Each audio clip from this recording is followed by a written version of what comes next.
Hello and welcome to Empires of Aether, now available for public download, so long as you have Tabletop Simulator in this current iteration of the game. Keep in mind, this is absolutely an unfinished game with lots of balancing still left to go, but you guys can now enjoy it without me, the host, hosting your game. Pretty cool. Lots of games have been going on without me being directly at the table, and I love hearing about those enjoying it. So let's jump right into how to download, how to subscribe to it, and then also how to keep track of everything within the game itself, as we're using a new mechanic as opposed to the old Google Excel spreadsheets. So let's jump right into that. Kicking it off by starting to look at our Discord, which hopefully you're a part of, and if you're not, putting the link just below in the description of this video.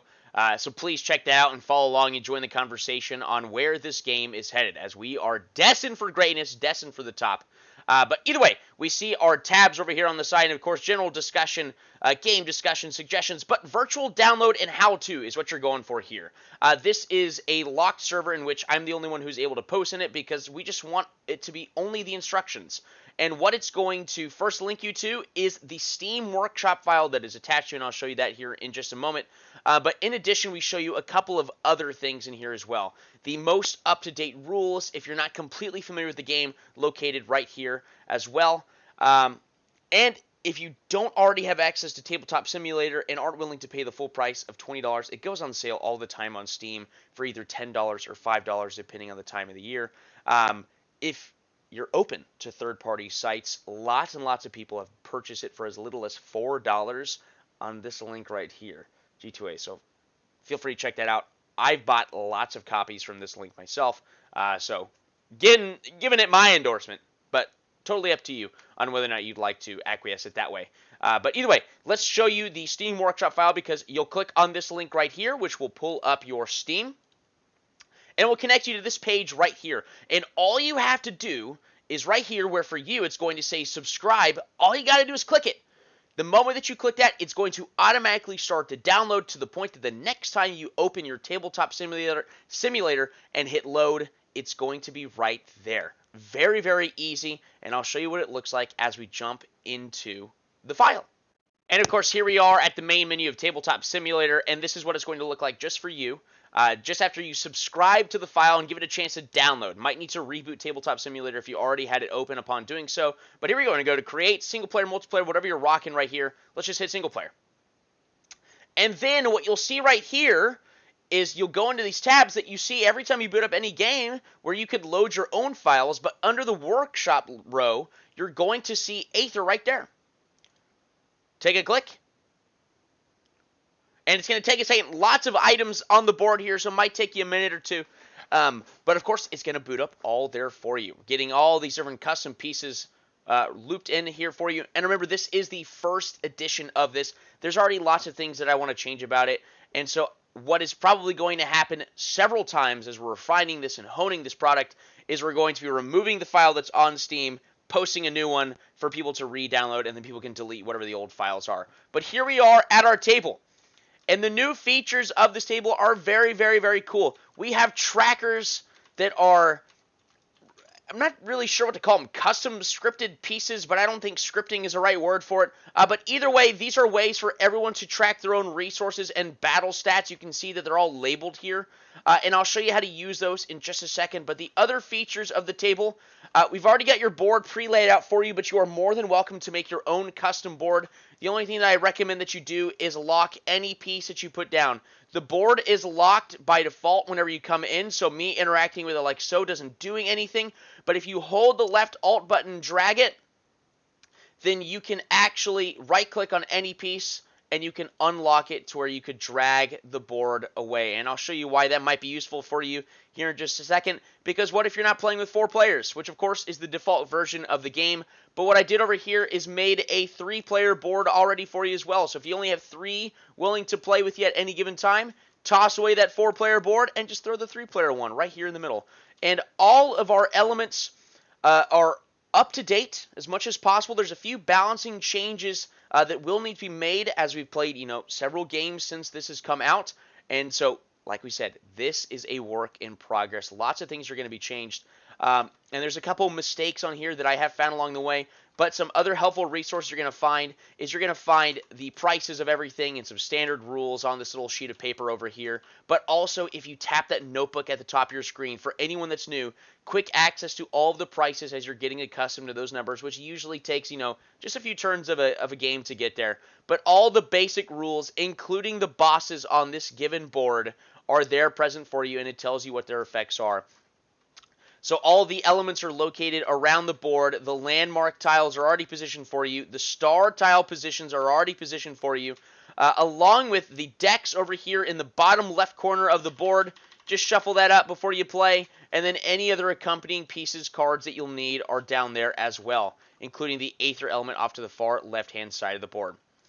If you just want to swap it out for another boss tile, then those are all located down here.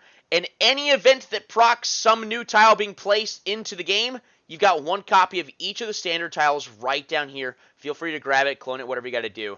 As for the individual players' game pieces, you're going to find those up here in each of these baggies. Yes, they got lots of stuff in them for you to mess around with. Everything that came from the original games that we've been playing with. These have your coins in it for land ownership, that sort of thing. Right, lots of things in here, and what most of us have been doing is, as we're getting other elements that might have different color schemes associated with them, main one I could think of would be poison, which has this nice purple aesthetic to it. Whatever your items are, after you pluck them all out, what a lot of people are doing, oops, a little bit of lag right there,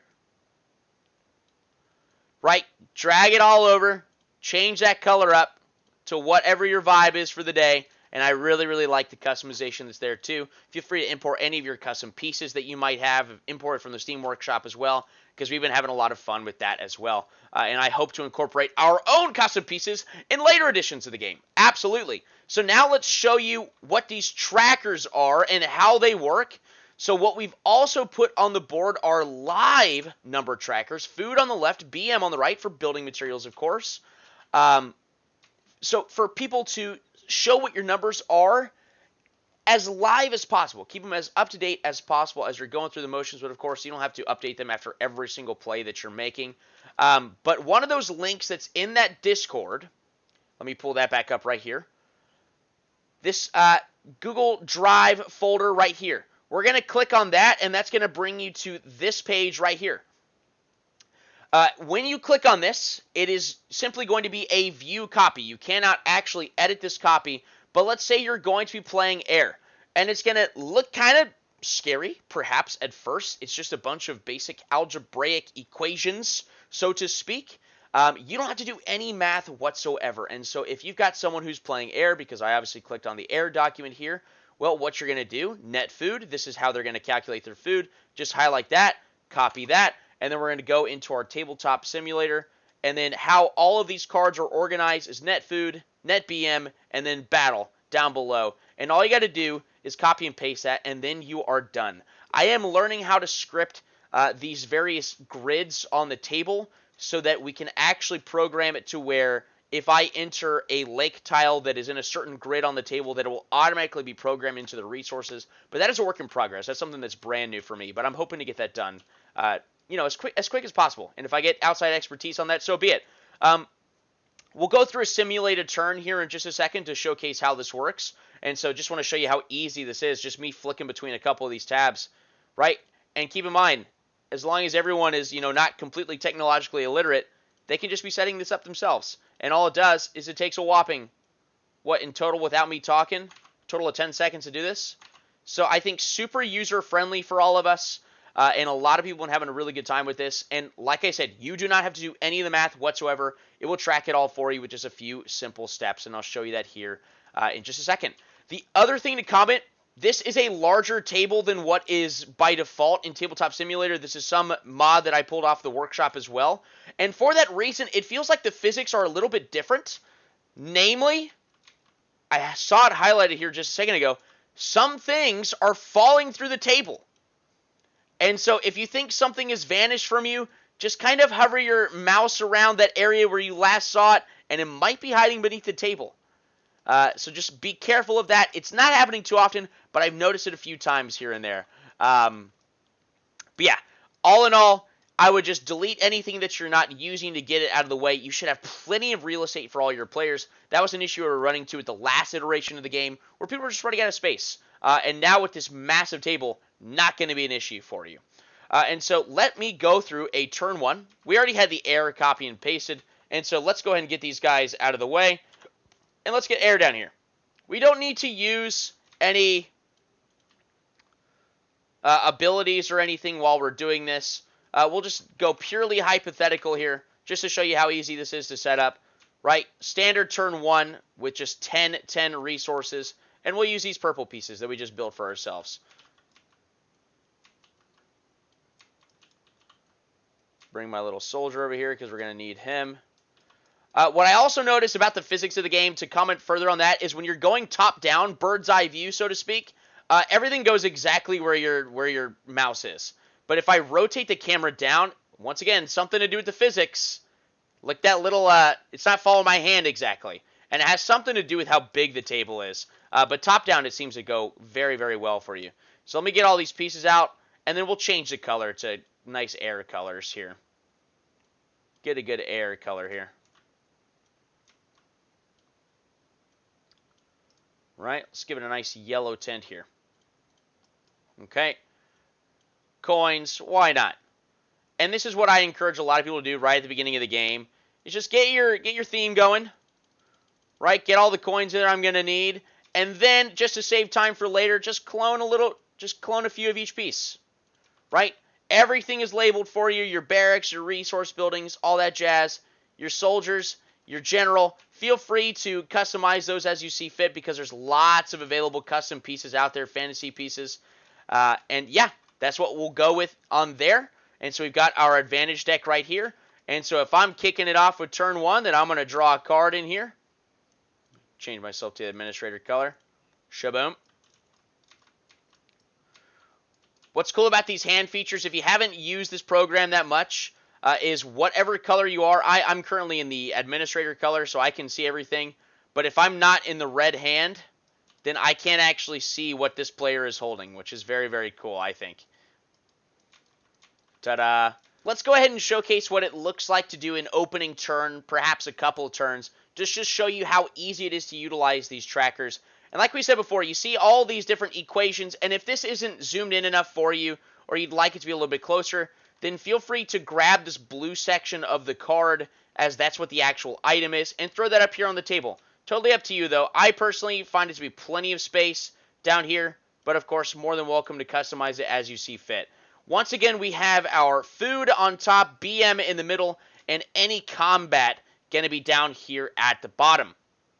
So let's go through an opening turn, and I've put in a few cards in the hand just to showcase a couple of the different things that you might have to do.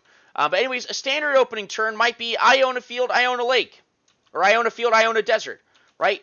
And I'm going to own both of those. I'm going to throw my coins on those, and then maybe I end my turn right there, right? But maybe I got lucky and I got an extra resource building or something there, like so. And so at the end of turn one, I own a desert and I own a field with a resource building, and I want to see what that does to my economy. Because let's just say I end with 0-0 at the end of the turn. Maybe I started with 13-13, whatever turn position I'm in. It doesn't matter, right? We're just tracking it as much as possible. We're checking back to the notebook to make sure we can afford everything, that sort of thing.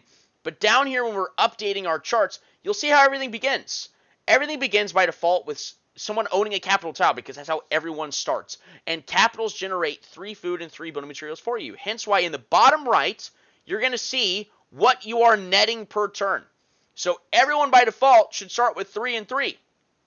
Unless there's some element or nation in the future that gets extra benefits from the capital. I don't think anyone would possibly see that coming.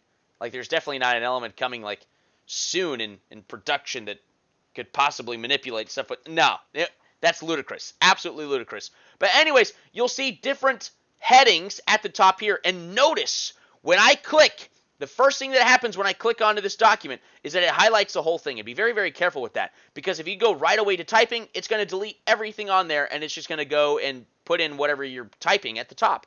So make sure then that you're clicking where you want to click afterwards. You might see that there are 2 equal signs on each row. That is on the card. That is not my doing. I just put the one equal sign. The card generates the second equal sign because I think it's programming the result of what you're doing here. But either way, all you got to do is track the titles at the top heading. And we own a field and a desert. And air, as we can see over here, gets standard desert production, except for they get an extra building material from there, and that's already programmed in for you. Fields, they get an extra food. That's just already programmed for you. You don't have to do anything with that. And so all I got to do is I need to change how much of each that I own. And so let's start with the BMs down here. We own a desert, and that is going to be section E. And so what I'm going to do is I'm going to go to the first equal sign, simply backspace that 0, and put a 1. It's the first equal sign. Because then once I click off of the card, that will automatically update. The second equal sign will update, and you'll see that my net has gone up by 2. Because air is making 2 building materials from each desert per turn. Now we go up to the field, but we don't just own the field tile. We actually put a resource building on that as well. And just like all resource buildings in this game, it doubles whatever the production is. So instead of putting a 1 here, I'm actually going to put a 2 because I own the tile and I put a building on it. And so that is going to increase my net right there. I don't have to do any of the math. This is going to do it for me. And so then at the end of the turn, once everyone has taken their turn, you are going to take whatever this number is here in the bottom right and add that to your food total. You can type it in, or you can hit the plus sign until you get to your amount. Or, see, I'm netting 5 for my building materials based on this turn. I can drag over it, highlight it, and then just type my number if I want to do that as well, which is super beneficial for the more resource-driven nations, and we get into the later stage of the game where you're netting maybe 30 and 30 a turn. I don't want to punch the plus sign 30 times. I can just highlight it, type it in. Very, very easy. Here is the one limitation to what we've got right now, and this comes in the battle card. It programs automatically in any stat changes based on tiles that you own, and kind of chose a bad color for this. But let's look at fire, for example. We know that fire gets added offensive dice roll for every mountain and volcano that they own. That kind of thing is already input into your card, right? You'll see down here, it has a section for field tiles owned is A. Here, I would own 1 field tile, and I would plug that in. And then you'll see I is for my attacking, J is for my defending, but everything else is pertaining to soldiers, how many soldiers I have, what was the dice roll on there. But if anything affects the dice roll outside of specific tiles owned for that nation, you have to manually impact that difference. And so what I did is I put certain cards in here to simulate that. Add +3 to your general's dice roll for this battle. And I certainly plan on doing it in the future. The game doesn't have a way of doing all the different if-then statements for all these different combat advantage cards. So if I roll a 2 and I'm using this card, this sharpened steel, I need to add 3 to it. So my dice roll would be a 5 on that card. I think that's a very small thing to ask of people. And if that's a deal breaker for you, I'm sorry. But I think adding +3 is something that we can all do. Quick maths in the head, right?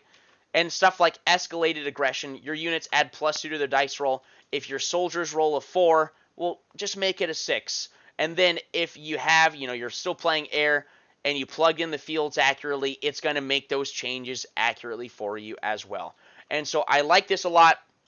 As long as you're playing with honest friends, you shouldn't need to check on their cards. But you're going to have some spare time as well, while you're waiting on people to finish their mid to late game turns, as it might take a couple minutes with that. And so you can double check their cards, make sure they're being honest. Keep your friends honest so that you can pummel them later.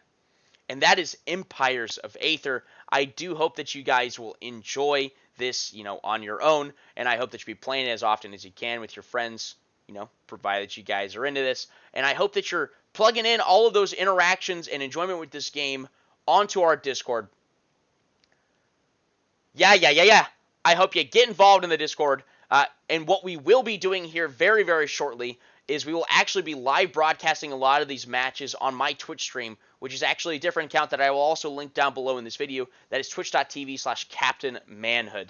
And so I look forward to seeing you guys there, as I do see this game going lots of places, and I'm loving the attention that it's getting right now from the people that have been involved from the start.